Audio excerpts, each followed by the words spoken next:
Well, happy 4th of July. Hi, Kathy. Hi, Cindy. How are you? Good. You're dressed for the holiday. Blue. I guess I am. Red. Yeah. I don't have any red. Oh, I do have red Yes. beads. See, there you go. So, yes, here it is, the Travel Angel Radio Show. And I'm Cindy, and Kathy Takushi is with Captivating Journeys, our sponsor. And a lot of interesting news. This week, they talked about more cutbacks. I don't know if you heard. There were rumors that United is going to take out their monitors because of the weight, that they're going to try to remove all monitors in the planes. Had you heard that story? No. Mm-hmm. What monitors? TV, your video monitors. Oh, yeah. But most of, a lot of their new planes don't have. Because of the cost. Yeah. This kind of goes back to the story that began at American Airlines. And I actually did a check on this to see if it was true. That when they took one olive out of the servings, had you heard about this story way back when? Well, there was a book written. It's attributed to Bob Crandall, the American Airlines CEO. And he talks about the time he cut back just taking one olive off the planes and the service, and that he saved $40,000 to $80,000 because of the weight of the olives. Yes. Huh. So now more and more people are seeing, my problem is, folks, it's not how much you can save. It's how happy your client is. Right. No, come on. Because they charge you for everything else. I even heard they're going to take some of the cushioning away from the seats. Well, some of the padding and stuff. Some of them you barely have any. Barely have any. I know. So, yeah. And did you hear the story? This blew my mind. Last Saturday, they said was going to be the busiest day for flying in the entire year. Yeah, more than Thanksgiving. Yeah, I found that odd. Me too. I don't know why. Well, because I guess more people are traveling and flying, and we know kids and families have the time off, so they're flying. It wasn't maybe they're taking the whole 4th of July weekend off. Who knows? They could be. They're calling it the whole week. Because it's unfortunately in the middle of the week. Right. So you take the whole week off, right? Yeah. Or trying to escape the hot weather they've been having on the East and Midwest and East Coast, maybe. So what do you have going on? What do I have going on? Well, I've been really busy. I'm just trying to think. Doing what? What are people doing? Planning trips to Japan. Still, yeah. Europe, a little bit, not as much as normal. Mm-hmm. So, interesting. You know what? I was listening to our travel show, and I forget who it was, which one I think it was Peter Greenberg, said that they did a study, and there's more people traveling than ever before. And, of course, we talk about cruises all the time, and we think, more and more people are cruising. And it's true. They're backlogged 2 years on actually creating a boat, or ship. What's it called? A ship. A ship. But did you realize that of all the people traveling, only 5% do cruises? Did you know that? I didn't know that. Isn't that shocking? Cruising, we are having probably our biggest year yet for cruises. Yep. I think it's just continuing to grow and grow and grow. So what do people want when they call you for cruises? It depends, I guess, on where they're going. Well, Paul Gauguin's always popular. That's our definitely most popular. If we do cruising, it's more, I would say, Europe, Mediterranean. Alaska's down this year. I think a lot of people have already done it here, right? Yeah, Alaska's down. I think more people I see talking about doing river cruising. Are you seeing an increase in that? Not really. Oh, interesting. Not as compared to a few years ago. River cruising was hot. Yeah. And people are still, I have done, the river cruising that I am doing are like small groups going together. So, but not just individuals, but there's not one certain thing other than the Paul Gauguin. Yeah. So. Well, the deals still are there, folks. And they are. What do you have to offer? I know that's always a popular one. Not just once, but some people 2-3 times. 4 times. 4 times even. Wow. Yeah, I have somebody, I think this weekend, going on their, no, they're on it right now. It was like their 4th or maybe 5th time in 5 years. Yeah. Well, it's a great deal. number one, which is always important to people, right? And it includes it includes your alcohol and your tips. You don't have to do a lot of the shore excursions if you don't want. And it's absolutely beautiful, and it's cheaper than if you were going to go down there and book a hotel room. Yes, because Tahiti is very expensive. So, and the meals are great. That's right. Service is excellent. Yep. And it's small. And it's really a relaxing vacation versus going to Europe, where you got to go and see everything. Run. Yeah. And then you're tired. And you have to get out of the... You have to be out and ready to roll at 8, which means you got to get up at 6 to have your breakfast and get ready to roll by 8, right? Because all excursions start early if they're all day. Tomorrow is sea day where I can do nothing. It's so true. Yeah. It's so true how we look, oh, gosh, we got a day off. It's like, wait a second, it's your vacation. You should be considering every day a day off, right? Yeah. But I've actually heard people say, oh, good, we got a day off tomorrow on a cruise, right? And then flying to Tahiti is easy. That's true. Hawaiian, go to Honolulu, and then Honolulu to Papeete is about 6 hours. And you get off the plane, get your bags, and go straight to the boat. So, did you see that Hawaiian Airlines added a direct flight from Maui to San Diego this last week? They and Sacramento. And Sacramento. Do you think they're trying to combat the Southwest Airlines coming in, try to add more? Probably, and Alaska Airlines, because those are Alaska's routes that they have now. Well, Alaska Airlines has been very aggressive. I've gotten 2 letters this week trying to get me to sign up for their credit card. And they have a good amount of miles they're offering. You noticed that one? Have you gotten that? I didn't get that one. Oh, yeah. No, it's nice. And I think it was American. No, it was Delta that was offering 60,000 miles for a credit card sign up. You know what I did hear, though, which made me think about getting an Alaska card was, and I've heard this from a few people, that they just rack up their Alaska miles and then they can redeem them for, like, on British Airways. Yes, and I saw the easier to British do. Airways is nice, and there were some other airlines that they do that are very nice. Was it Cathay Pacific? I shouldn't say until I have it in front of me, but I looked at, there's like 7 or 8 airlines they're co-partnering with that were very nice airlines. Right, and I know a few people who did that, and they said it was easier to get a mileage ticket on British Airways than with British Airways themselves. Well, our guest who's going to be calling in here shortly, we'll talk about 5 minutes, had an interesting story, actually, of what could go wrong. And it's not like she hasn't traveled a lot. I mean, she has, but she was going to go to, she landed in Heathrow, and she just had a day gig, happening, and in London, and then something in Ireland, I think in Dublin, but I'm not exactly sure where. And you're at a long flight, and you get in, and they say, what are you here? What is the reason for your trip? She says, I'm just going to play a couple of gigs. She had her instrument. Wrong. Wrong answer? Wrong answer. Oh, my God. It was a nightmare. She was put in detention. Why? For 48 hours. She didn't have a work visa. Oh. She didn't. And she wasn't thinking. Right. She was just being honest. I'm just going to go. And it was just 2 gigs in 2 different places. And they held her, and it was like a prison room. She was allowed 1 call. She was held there 48 hours. She said she was treated like a prisoner. She said the food was the most awful. She said she wouldn't even eat the food. It was that terrible. Wow. It was a slush that was just look awful, like a prison. Right. And then they escorted her, walked her out to the plane when they sent her back. And they sent her back home. And she wasn't able to do the gig.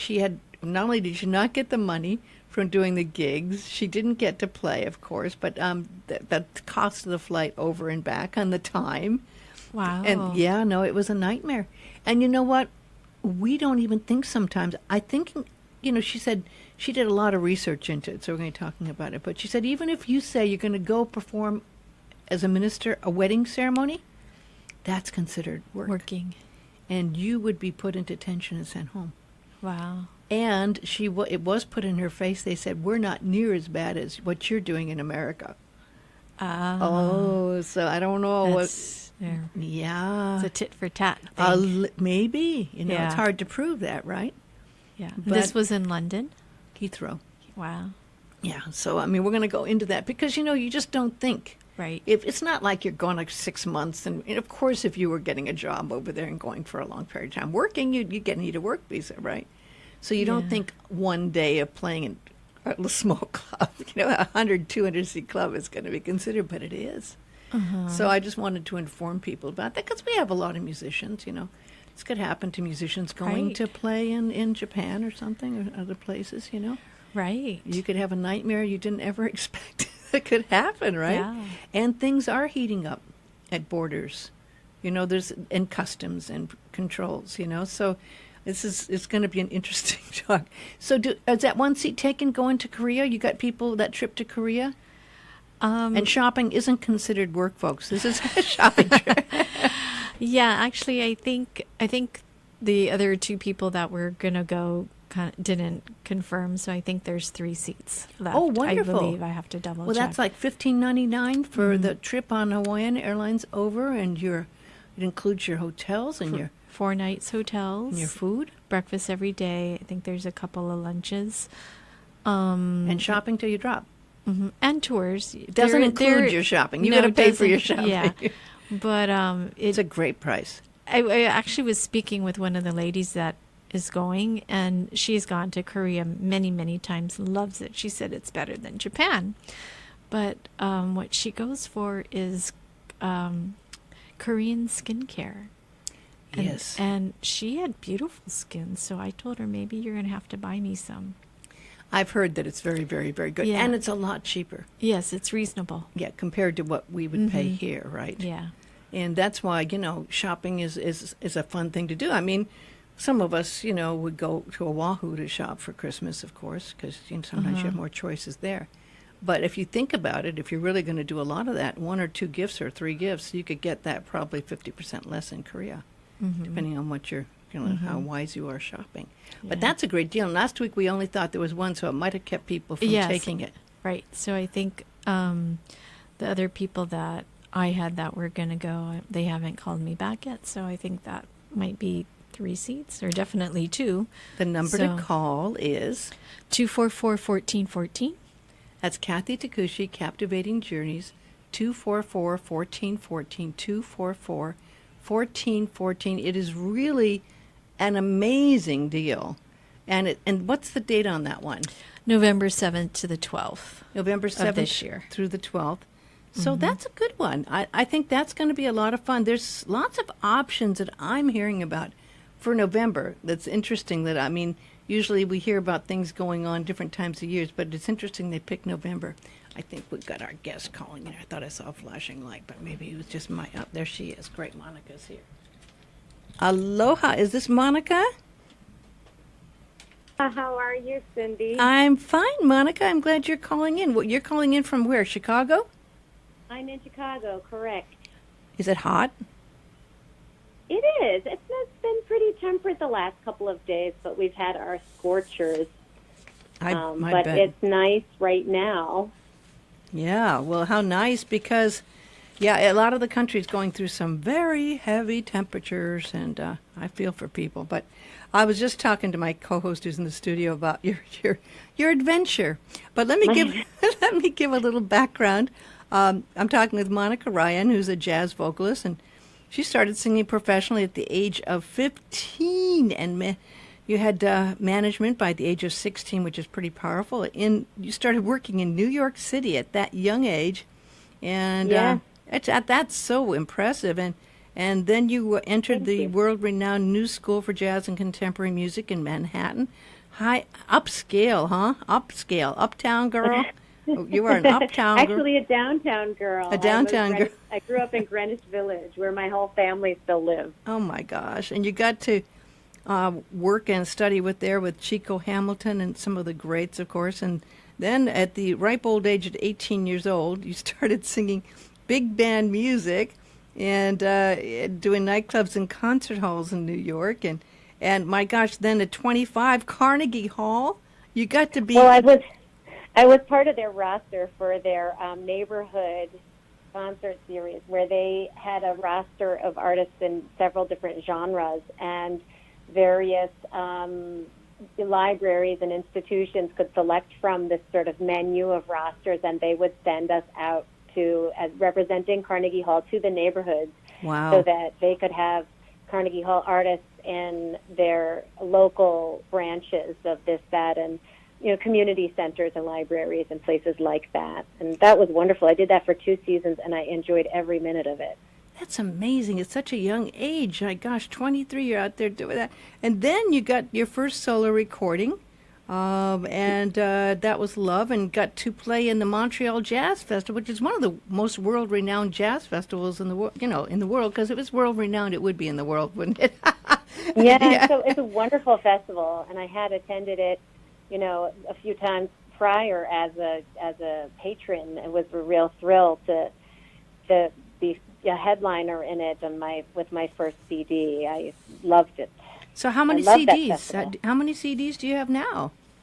I'm about to release my 10th, July 12th. Yay. So I'm very excited. I love doing what I do. So it's all of it is a labor of love and fun and excitement for me. So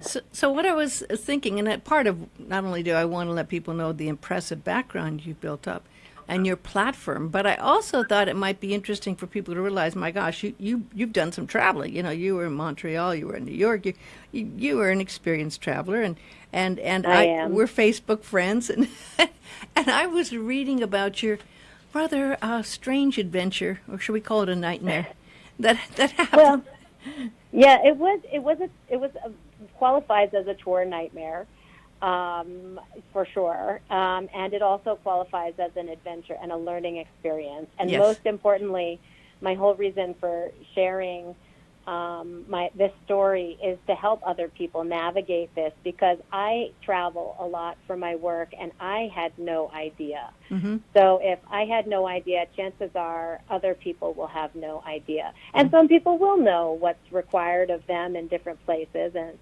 but if I can help people, I always want to be helpful. That's the meaning of life, right? To give and to share and to help, and it's part of being part of the global community. So if my story can help someone else avoid this, pitfall, that makes me feel good. Well, I totally agree, and it's the only thing you can hope when you have something this bad happen. Hopefully, other people can be aware of it, and if you can even take one person and save them for having to go through the nightmare you went through, you've done a very nice job and paid forward something nice to people, because we don't think sometimes about these things, especially when you say you've traveled a lot. You're an experienced traveler, and you've been, it's not like you're just someone who's a naive person who's never traveled before. So I remember seeing you all excited. You were going to take this trip to London and play in London. I believe also in Dublin too, right? Yes. Yeah, so I had set up. Being a jazz artist, jazz is a very international. There's sort of a niche market all over the world. So you have followers all over the world, and you go to these small. You can be large in the sense that you have many followers, but they're spread out in small groups globally. That's kind of the nature of jazz. So when I go out, I sing, in clubs and that range in size from, smaller venues to larger venues, but they're not stadiums or anything like this. So I had set up a nightclub tour and one house concert. But mostly nightclubs. Throughout Europe, I had 4 concerts in Germany, and then I was going from Germany to Belfast, and then I had 5 nights in Belfast and 1 night in Dublin, and then I had a few days off, and I was going to go to Paris and also visit some friends in the countryside, English countryside. And then I was going to sing in London before coming home. And actually, my London gig was supposed to be July 4th. Oh, my gosh. Well, obviously you didn't make it, and I thought it was just 1 or 2 gigs, but you had actually planned to go to multiple countries and all of that. Oh, it was supposed to be a three-week tour. Okay. So, and it turned into a 1-week tour. So, well, this is what happened. Okay. So I flew into Germany, and I had a great series of performances in Germany, and was a wonderful experience, and I was getting ready to move on to Belfast. I've sung in Bert's Jazz Bar in Belfast many times. I love Bert's. I mean, it is a super swanky, beautiful cotton club style, top-of-the-line venue. It reminds me of the Rainbow Room in New York. It's a wonderful place. And by the way, any of you who have never been to Belfast, it is a wonderful place to go. I love the people. I love the history, and the nature is wonderful. It's a charming place. I've been there many times, a couple of times. I love Ireland, and I have to say I haven't been to Belfast, so I'll have to make a point of doing that. Oh, it's wonderful, and not to.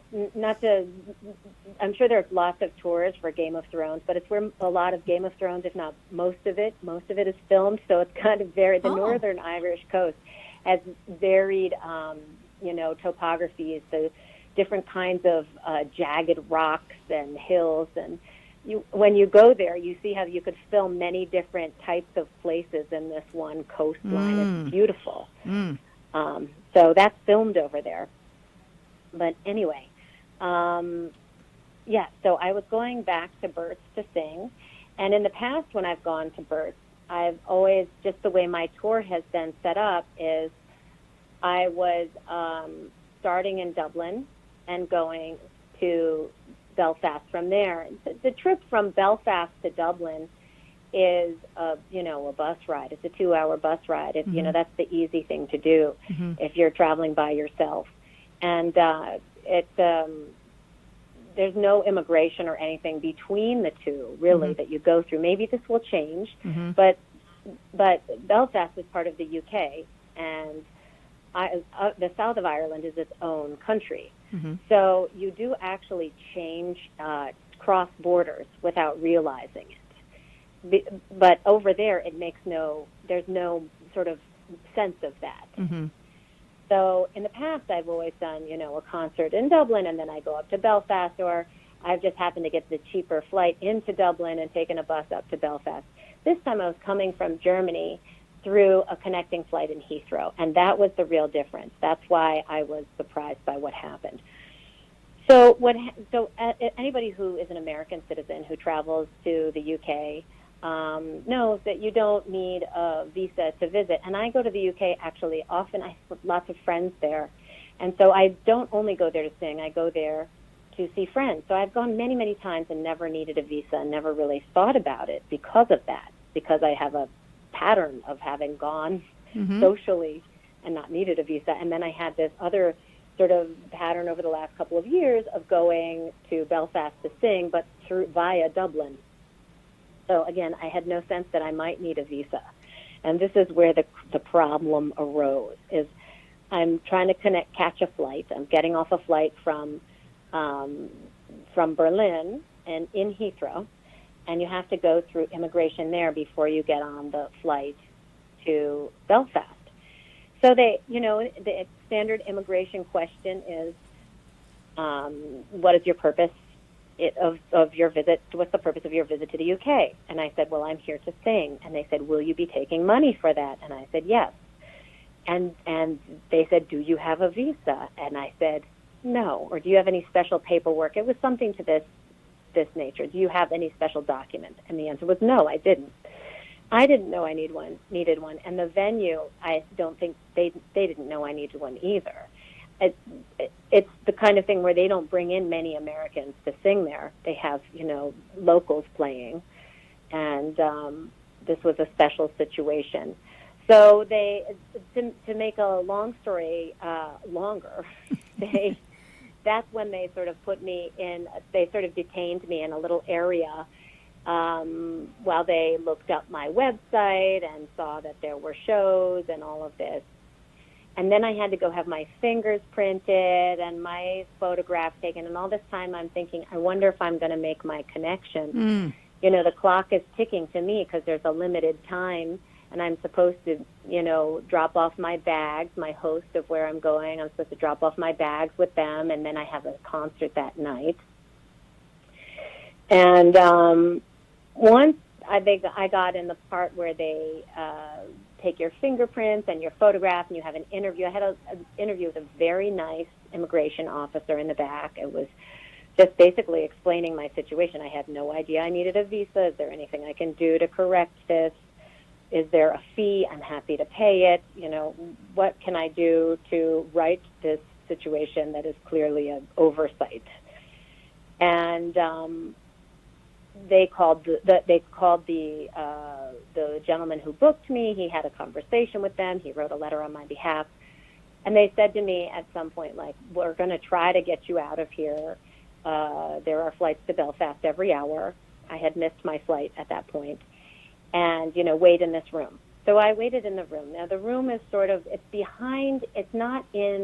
sort of behind the immigration area, and it's like the DMV. It's not like a prison cell, but it is like the DMV. It's, you know, molded chairs, fluorescent lights, you know, kind of a space. It's with the, you know, it's without any windows. Well, the only windows there are with guards on the other side, you know, watching you. So there's a TV in there playing soccer, you know, but it was like being stuck in the DMV, but you're separated from your bags and your phone and your computer and any way you could communicate with anybody. So you're being held in the airport, and you can't actually communicate with anybody. And there's a payphone in the room, and the payphone only makes UK calls out. But the trick is, if you're stuck in immigration in the UK, it's because you are not a citizen. So, you know, the people you want to call might not be in the UK. So I managed to say several times, like, people are going to worry about me. I need to call my husband back in the States. And I was able to, they said, yes, you can stand outside and call, but you only have 2 minutes, and you can give them the number of the payphone in the room, I guess the detention room. All our bags were, you know, taken away and tagged with things that say detained, you know, kind of a thing. So, so I stood outside, and the whole time the immigration officers are saying to me, hurry up, hurry up, hurry up, hurry up. You know, like, God. It was, I felt like it was, you know, made extra uncomfortable. And once I think many Americans, what happens is they just say they're there for some social visit or for a pleasure trip. But if you are caught in a situation, if they Google you, if your profession is an artist and they Google you, which they do, then if they catch you in saying you're just there for a social visit and you are planning on performing, you could get banned from the country. Wow. I had never heard that before. So you can't just go in and say, I'm just here for pleasure, I'm visiting friends, which wouldn't be a lie, because you are there for pleasure. Well, not if you. I mean, I think they're trying to get the truth, and they are, and whatever the truth is, they have rules about it. So the rules are, if you're going to earn any money, you have to have a visa, a work visa, and they will Google you and look you up. Wow. So if you post on your Facebook or anywhere that you're going to go play somewhere, or even, like you said, maybe even do a wedding, or you're performing a ceremony, or if you're doing anything that involves you getting any money and they find out about it, that would then be considered illegal and you would need a work visa. Yes, and the other thing that what I learned, because they ended up holding me for 21 hours, and after a few hours they told me, you're going home on the next flight. You know, I was saying I kept thinking, well, maybe I'll get out of here, maybe I'll get out of here, maybe I'll get out of here. So I had several concerts that I was expected that night. And I ended up, one of the guards ended up calling the venue and giving them the payphone in the room, which was nice of them, I guess, because I had no way of communicating that I wasn't showing up that night. I mean, nice. What's nice in that situation? I'm not exactly sure. But so they knew what was happening with me, and they knew that I wasn't going to make it there that night. And then at some point they called back because I couldn't call them, and they knew that I was being sent home. But they sent me home, so I had to cancel all the concerts. I lost some travel vendors, airlines. I had several different airlines. I had Eurostar tickets to Paris. I was going to be in Paris for my birthday. And oh, yes, it was your birthday. The happy birthday. Thank you. And you were going to be in Paris for your birthday. How romantic and beautiful. And that sure didn't happen, did it? No, it didn't. And so, you know, the Eurostar would not give me back money for that ticket loss. And there are several places, like the hotel in Dublin, would not give me back money, even though I wasn't in Dublin. So I lost money. I lost the performances, and I lost money. But they sent me home the next morning. So it was 21 hours. Is it on the same flight? Well, it wouldn't be the same flight because you were going back to the United States and you flew on a flight out of Germany, right? Yeah, I flew out of. So I said to them at the time, well, could you send me to Dublin? I understand you're not going to let me into the UK and you're not going to let me do the paperwork and you're not going to let me do anything to fix this, but I still have a gig in Dublin. And they said to me, if we turned you away, they'll turn you away. And they put in, so you know where they stamp in your passport, the little stamp, that's your entry. They put an X through that, and so that's in my passport. And so any place I go, you're a marked woman. You're a marked woman. They're going to see this whenever you travel. I'm marked, and so, but until I will, when I renew my passport in a couple of years, that image won't be in my passport. It's just when I go to England or the UK forever, it will pop up that I tried to enter without a visa. You couldn't lose your passport, huh? I mean, you don't need to lose your passport to get a new passport. That's what I'm saying. Not like your passport picture, even. You know, you can get a new passport. So you were there overnight. You probably didn't get any sleep. It sounds like there weren't even cots. Were there places to sleep, or what was there? Were not places to sleep. So they held 4 people, and one of them, I spoke to all of them because everybody was sort of nice, sweet-natured people, which is another sort of funny thing, you know. On one hand, you're thankful for it. On another hand, you're going, why are they holding these people, you know, and me, you know? Yeah. But one of them was a very nice young man. I don't know how old he was. It makes sense that they would hold him because he was seeking asylum. He was Somali, and he was seeking asylum, so they had to have their interviews with him. And that made sense that he would be in that space while they figured out his case. But the other 3 of us that were just trying to get through, I mean, I was a traveling jazz musician. Then there was this young 25-year-old man who was a Lebanese-American dual citizen, and he was coming from Lebanon, and he was an animator, and he was going to go lead an internship of animators, I guess. And they held him because he didn't have a visa either, and they sent him back to Lebanon. So, and then there was another Japanese woman who was living in Germany who was coming to the UK to go to a Buddhist festival. And so these are the 3, the jazz musician, the Buddhist animator, festival? and the Buddhist are the 3 people. They decided to detain. But a Buddhist festival wouldn't be work, would it? I mean, she say why that would be? Because that's not work, going to a Buddhist festival. I think they didn't. I think there must have been a language barrier there. She said the name of someone she was staying with, and they actually called that person. You know, they didn't just say, "Oh, okay, you're staying with somebody, walk through immigration," and they called that person, and that person didn't recognize her as a friend, and she was a little confused. I think that this might have been a language barrier and a little bit of confusion, but she certainly was not a scary individual. Gosh. So here you are, and when did you finally realize that all of your hopes were going to be dashed? When did it hit you? At this point, sounds like you hadn't quite realized at some point. You have hope that you're going to get out of there for a while. I mean, for a few hours, and then they come down, and instead of telling you we're going to send you on to Belfast, they say we're going to send you home. So, you know, they said, oh, we're just going to get your bags and we'll check back in with you. And then I guess British Air which I had flown in on, had lost my bag, and they had to find my bag, and so.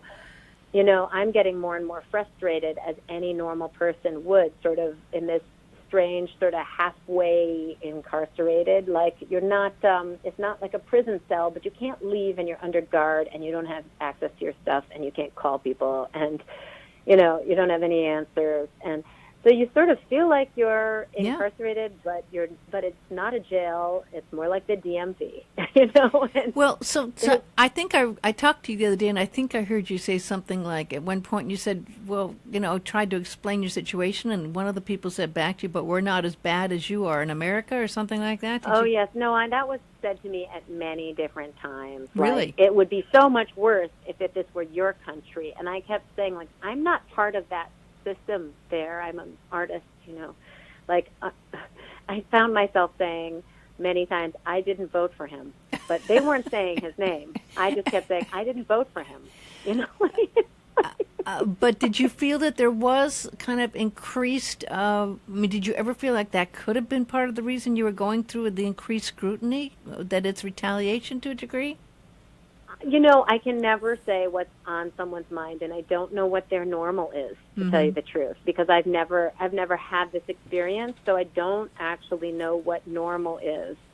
The times I've sung in the UK, I've never gone through Heathrow, so I've never, I don't know I don't have no baseline to go on to say that. All I know is that I think that there was they're in a bubble, and they're not in touch with the fact that the level of the policy that held me there and kept me from doing these performances that I was expected and wanted. Not only did the venues lose the money from me, musicians in London that were going to work with me, they lost the money. You know, they lost everybody. I was actually going to be spending more than I was making between the social visits and the work. They lost all the income of me spending the money I was going to spend there. Yeah. They lost the goodwill of all of my friends, you know, who care about me. Well, what was to be gained? I don't know. And then you said someone did come in and he looked like he was very wealthy, and he was screaming and yelling, and they released him. What was that story? Well, so all I know is that one person came in and was very angry, and I get it. You know, you're put in this situation, you expect to be somewhere else. You're not in this, you know, you're in this room, and you're being treated like, you know, it's like they're moved into a situation where you're being treated like a criminal, but you know you're not a criminal, and you're still being treated like one. And you're not getting any answers, and you're sort of in this powerless position. So I understand coming in and being frustrated. And there was a guy who was coming in and frustrated and hemming and hawing. And the reason you're not allowed your phones is because phones have cameras. So you're not allowed to have your phone with your camera. It's the camera. So this guy had a phone without a camera on it. And he was, you know, calling and yelling. And the young man from Lebanon said he was, you know, he could understand some of what he was saying, and he was cursing, and, you know. And anyway, he got out, and I'm sure they just hammered out whatever paperwork they were hammering out. But then later on in the night, there were some guards that were, like, very nice, and there were some guards that were not. And the nice guards I asked a lot of questions of and had long conversations with, and the not nice guards I did not. But the one of the nicer guards said, "Oh yes, that guy who was here earlier was a billionaire." Or I don't remember. I wrote it down the day after, but I don't remember now, a week later, whether he was a millionaire or a billionaire.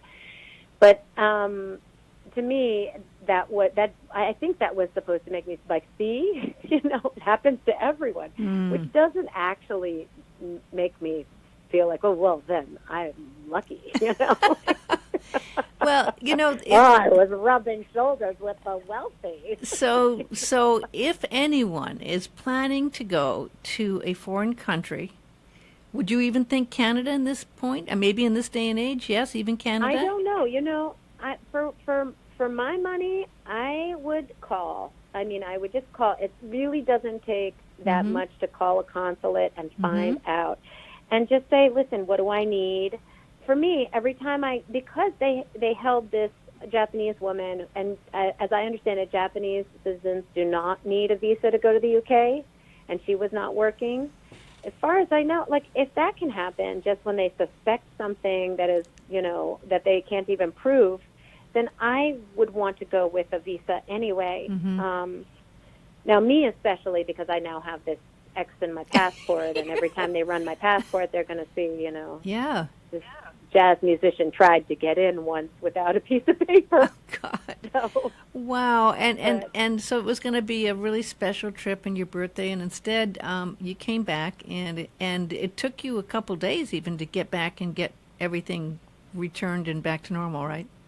yeah, they lost my bags on the way back as well. Oh, no. I mean, I took a few days to get my bag.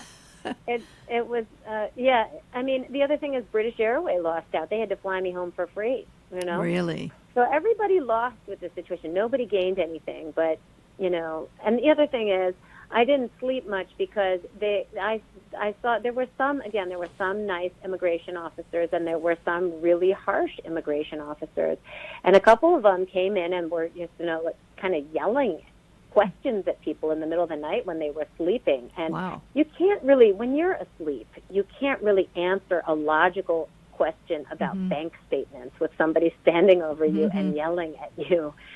So, or whatever kind of proof they're looking for of whatever in the middle of the night.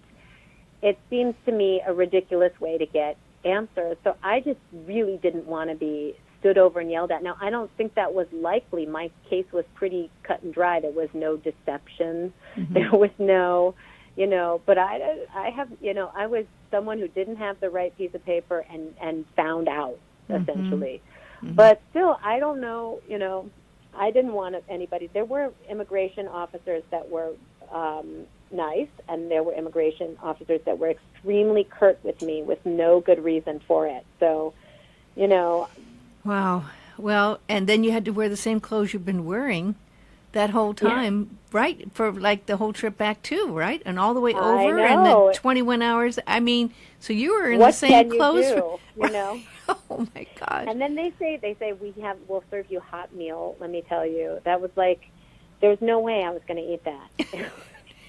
There's no way I was going to eat that. It was like a microwaved brown goo, like. No. Oh gosh. Well, Monika, I felt so bad when I read your Facebook thing. I mean, this is a nightmare no one would want to go through. And no one wants to go through it. And so, and it can happen. I just wanted you to call in because indeed, without thinking, and you don't think it's a big deal, you've done it before, it can happen. So well, let me tell you some other details that are important because I learned them from talking to these nice guards. So anything you receive could be considered payment. What? A meal. What? Payment. Yes, they said that. They said a meal, your food, your lodging. They have turned away volunteers who were coming to do service, community service, because they were getting free lodging or free meal. That's considered payment. You need a work visa. Whoa. So you cannot get anything for free without a work visa for whatever you're doing. Well, I didn't know that. And I know who does know that. In fact, the worst cases they told me were like people who came to do whatever kind of volunteering or religious people who came to do services. You can get turned away if you don't have a work visa. But also there was a case they told me of a doctor who was called to do a life-saving surgery. This American doctor was called to do a life-saving surgery on a child in London, and a fee was agreed upon, and he came to the UK and didn't have the right paperwork, and they detained him. And he said, listen, this is a life and death situation. I'm here to help a dying child. And so they gave him a 24-hour visa to go do his surgery and then get home. Wow. Wow. This is, and I travel a lot too, Monika, and I really had never really thought of it because, of course, I've never done any kind of work or traveled for music or anything, but I didn't realize even volunteers would be subject to this. So I guess you got to be rather safe than sorry, right? I think so. I mean, listen, if you have a visa and you've been cleared by whatever, I would imagine you'd be fine, I mean, I think that is sort of like a secondary passport almost, that you've been approved and that this is your purpose. And so I would do that. I mean, it's probably overkill to do it for every place, but it doesn't hurt to call consulates. That's really what I would do. Because when I went into Germany, it was no problem, and I was not. I mean, obviously I wouldn't do anything I thought was wrong, and this tour was planned a year in advance. It would be very easy to get a visa. In fact, when I came home and canceled the gig in London and told them what happened, they said, "Oh, it's so easy to get a visa. We do the visa thing every week. It's a couple minutes online." Wow. So I just say, just do it. And, and a visa, meaning a work visa or regular visa? Is it separate? The work visa separate from the regular visa, right? The work visa is separate from a regular visa. And I don't know what the fee structure is, and I don't know how hard it is to get. These are things I don't know. I do know that if you get a work visa, you have to have some sort of official invitation. So wherever you're going is going to have to issue you something, some sort of paperwork or something that you can take to get your work visa. Well, Monika, I thank you for calling in. I knew it was your birthday, so I didn't want to bother you. But, I mean, I really am shocked when I hear the story, and I'm so glad you shared it because it's kind of hard to believe, and even though I read it, I didn't know all the details. But, my gosh, it's a really hard lesson to learn. A sad story, and I'm glad you're okay, but... it's just not a pleasant way to spend your birthday and your special time in Europe. It is just not nice. Yeah, no, I wouldn't recommend this. This was not a joyride. But again, I mean, maybe my story is preventing, how many other people from going through it. And, that's what I hope. I hope whatever happened to me saved a lot of people from experiencing the same thing. It certainly will save me from doing it again. So. Well, if people want to find out about you and your music, I guess they go to your website, MonikaRyan.com? Yeah, it's MonikaRyan.com, MonikaRyan.com. Monika. And I've been saying your name like Monica, but it's Monika. I'm sorry. Yeah, it's Monika. Monika. Yeah, I almost don't even hear it anymore because it's a unique name for Americans, but it's a Polish name. My father came from Poland, so it's common in Eastern Europe, and actually it's spelled and pronounced the same in India and in Scandinavia. So. Oh, okay. Well, my father came from Prague, and I don't use my last name Deloe, because it's too hard on the radio. but I understand. But good luck on the new CD release coming up in a week or so, and thank you for sharing your hard lesson that you learned. And hopefully, like you say, someone will hear this and will think twice and take the time to go check out the rules and regulations and visas for their trip. Yeah, I hope so. And then happy traveling, right? Yeah, definitely. Well, thanks for calling in today, Monika. Thanks for having me. Aloha. Aloha. Well, see, now that's an interesting story. Was there some stuff that surprised you there? Yeah. I mean, and she mentioned about checking with different consulates, and there are companies that can help with that, like visa service companies. We use a company in San Francisco that can assist you with doing the visas. And Excuse me. I mean, you have a lot of people going to you through Captivating Journeys, but would they probably, because you're very talkative, you probably know if they were going to be doing anything that'd be like she even mentioned volunteers or work. So you'd probably inform them then, or would they ask you to get the visa, or how would it work if someone was going to have to get that? Well, then we can advise them if they are going for work. That's always a red flag, because most countries, even like Australia, New Zealand, if you're going for work, then you need a work visa. So though we don't issue it, I do, like they can either contact the consulate themselves and take care of that, or I have a company that I work with in San Francisco, and they're very knowledgeable, and they're like a small mom and pop. And they could take care of you no matter where you were going, not just San Francisco. Pretty much, yeah. And they charge a fee, of course, because but his name is Chris, and I use him all the time. When I went to Vietnam and Cambodia, I didn't realize, well, luckily I realized before I left, I knew I needed a visa for Vietnam and Cambodia, and you can do those online, but because we were doing a double entry. But my passport was, although I had, the expiration wasn't until 2020, I didn't have enough pages left. And so I was like, you've traveled that much, huh? I know, I was surprised. You filled up. So now they give you a choice on passports. You can get a thicker one. Yeah, and when they automatically, so I sent in my passport. I said, take care of renewing my passport, getting all my visas. And I mean, it was expensive to do all of that, but I knew he would just take care of it. And then when I got it back, I guess they gave me a big book.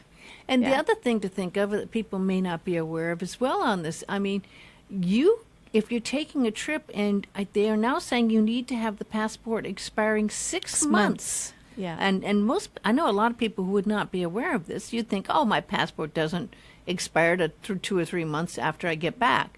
But they want it 6 months after. And that surprised me because I don't understand quite the reasoning for that. I'm not really sure the reason, but a general rule we always say you have to make sure your expiration is 6 months after your return date. And if not, you got to get the passport renewed. Another thing that came up recently was going into Canada, like especially for people going in on cruises. I mean, that's a popular reason why people go into Canada. Mm-hmm. If you have had like a DUI, like even from your 10, 15 years ago, they may or may not let you into Canada. I have never heard that. And that's something you need to know too. I mean, we'll definitely need to know that. Yeah. And normally we don't say, well, hey, did you have a DUI, ever? Right. I mean, that's kind of a personal, but your clients need to know these things because they can be denied. Yeah. Well, I'd like to just say that's a good reason to have a travel agent like Kathy Takushi take care of you. I mean, also, if you had a travel agent in a situation where you get stuck, you can always hopefully have that one call or access to your phone. I don't know how helpful I would have been in that situation. Well, at least knowing someone knows where you are and what's happening, and they can make some calls for you in that situation. Without our cell, we're so used to being able to make calls and reach out or email people, right? But if you can't, and you only have one call and 2 minutes in that one call, it might be good to have your significant other call Kathy Takushi, or you call Kathy Takushi and have her take care of it, because you know what? Even though you're a world traveler and you travel a lot, things can happen. Well, because things are constantly changing. They are, absolutely. Right. And there's not a lot of goodwill out there in some places now for America. And this is something that's changed, unfortunately. But they have actually said tourism to America last year went down for the first time. Tourism around the world had gone up, but tourism coming to America had gone down. I think there was an article, was it in the paper or something I read online, that China is telling their people that America is unsafe to travel to. That is true. Not just China. There's other places also saying that it's dangerous to travel. And that's like, we got to look at this going, whoa, our image of ourselves and what other people in other countries may be thinking of us, it may be very different. And there can be consequences. Yeah. Something we haven't thought of before. But again, it's always good. And Kathy's a great person to go as a resource. And her number is 244-1414. And she has that deal to Korea, South Korea. 3 seats left. And, of course, Paul Gauguin. Cruises at great prices, 244-1414, or captivatingjourneys.com also works, correct? Yes, it does. And she can also help you with other special trips for your vacation. And it's nice to know there's someone friendly to help you. So thank you, Kathy, for coming in on the 4th of July. Happy 4th. Happy 4th. Aloha. Stay safe. Bye.